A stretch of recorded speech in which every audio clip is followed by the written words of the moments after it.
Viral bocah pedagang asongan sembunyi ketakutan dari razia Satpol PP. Pedagang asongan memang biasa berdagang di perempatan jalan-jalan besar yang ramai kendaraan.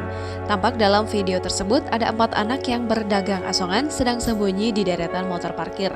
Anak-anak pedagang asongan itu memantau kondisi sekitar jalan raya dan melihat ada beberapa anggota Satpol PP yang sedang razia.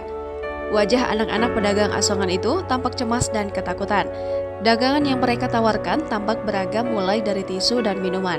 Sontak video tersebut viral di media sosial dan mendapat beragam komentar dari netizen. Banyak netizen yang merasa nggak tega dan kasihan terhadap anak-anak pedagang asongan itu dan sebagian menyemangati anak-anak pedagang asongan.